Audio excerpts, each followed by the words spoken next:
अस्सलाम वालेकुम and good evening. मैं हूं मेहर बुखारी। अपोजिशन की तहरीक तहफ़्फ़ुज़ आईन पाकिस्तान के ज़ेर इंतज़ाम 2 रोज़ा कौमी कॉन्फ्रेंस का हुकूमती इजाज़त ना मिलने के बावजूद इनेकाद हुआ। अपोजिशन की जानिब से कॉन्फ्रेंस के इनेकाद के लिए 3 मुख्तलिफ जगहों पर इजाज़त ना मिलने के बाद वकला की जानिब से फराहम करदा हॉल में कॉन्फ्रेंस बुलाई गई। अपोजिशन ने पहले एक होटल में कॉन्फ्रेंस का इनेकाद करना चाहा तो इस्लामाबाद इंतज़ामिया की तरफ से इजाज़त ना दी गई। फिर एक और जगह की बुकिंग कराई गई। पुलिस ने यह कहकर कॉन्फ्रेंस रोक दी कि यहाँ क्रिकेट टीम्स की सिक्योरिटी का इशू है।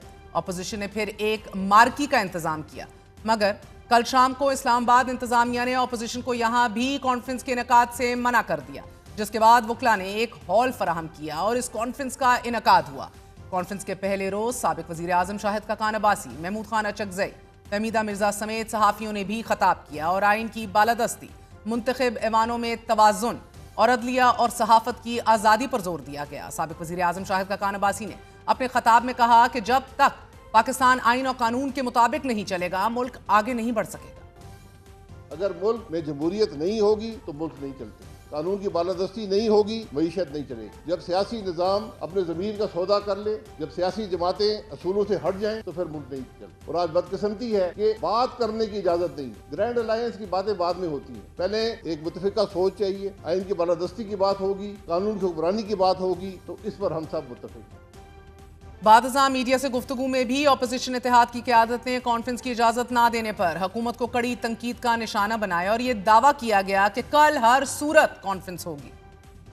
इंस्टॉल्ड सो कॉल्ड वजीर आजम शहबाज शरीफ है या मोहसिन नकवी है, उनको हम लोग बताना चाहते हैं कल इन्होंने ये हरकत की, आएंगे तो हम लोग जरूर। और बराह रास्त चीफ जस्टिस ऑफ पाकिस्तान का मैं हैसियत ऑपोजिशन लीडर दरवाजा खटखटाऊंगा। ये तहरीक तो चलेगी, ये काम तो बढ़ेगा। हम न गुलाम हैं न हम जानवर हैं। आईन जो हमें प्रोटेक्शन दिया है, हम उसके मुताबिक जो है ना प्रोटेक्शन मानते हैं। हम ये मुकद्दस जंग लड़ेंगे, डंके की चोट पे लड़ेंगे। कल हम यहाँ आएंगे। पार्लियामेंट में आप हमें ना बोलने दें, सड़कों पर आप हमें ना बोलने दें, सेमिनार्स में आप हमें ना बोलने दें, बंद कमरों में आप हमें ना बोलने दें। आप आखिर चाहते क्या हैं? आप फिर कह दें कि हम पाकिस्तान छोड़ जाएं।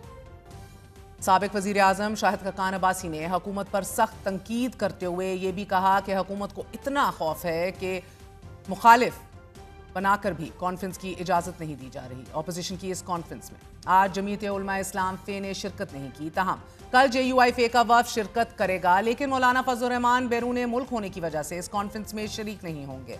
कल कॉन्फ्रेंस की जानिब से मुश्तरका एलामिया भी जारी किया जाएगा और अपोजिशन कायदीन प्रेस कॉन्फ्रेंस में आइंदा के लाहे अमल का ऐलान भी करेंगे। ज़राए के मुताबिक अभी तक ये फैसला किया गया है कि हुकूमत की फौरी तहलील, फौरी इलेक्शंस, शफाफ तरीके से इलेक्शन कमीशन ऑफ पाकिस्तान की फॉर्मेशन और कैदियों की रिहाई इस इलामिये में मुमकिना तौर पर जो है वो इंक्लूड किया जा सकता है। अपोजिशन की जानिब से हुकूमत पर दबाव बढ़ाने के लिए तहफ़्फ़ुज़ आईन पाकिस्तान के नाम से तहरीक शुरू की जाने के भी इम्कानात हैं और ईद के बाद ये तहरीक जोर पकड़ सकती है। अपोजिशन इत्तेहाद के साथ साथ हुकूमत की अपनी ही इत्तेहादी पाकिस्तान पीपल्स पार्टी भी नाला दिखाई दे रही है। सदर मुमलिकत आसिफ अली जरदारी ने भी अपने अरकान पंजाब असेंबली को बावर करवाया है कि इत्तेहादी हुकूमत के साथ चलना हमारी मजबूरी है, हमारे साथ किए गए मुआहदे पर अमल दरामद नहीं हो रहा। गवर्नर हाउस में सदर आसिफ अली जरदारी से मुलाकात में पीपल्स पार्टी पंजाब के पार्लिमानी वफ्द के अरकान और तंजीमी रहनुमाओं ने पंजाब हुकूमत के खिलाफ शिकायत के अंबार लगा दिए आज और सदर से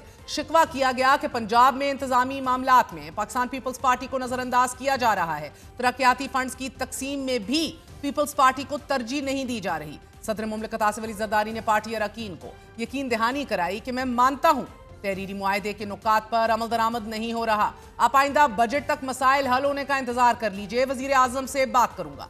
पीपल्स पार्टी इस वक्त 2 धारी तलवार की मुसाफिर है नाजरीन, कि जहां एक तरफ हुकूमत को कांदा दे रखा है तो दूसरी तरफ हुकूमती पॉलिसियों से एक खास फासला भी इख्तियार किया हुआ है।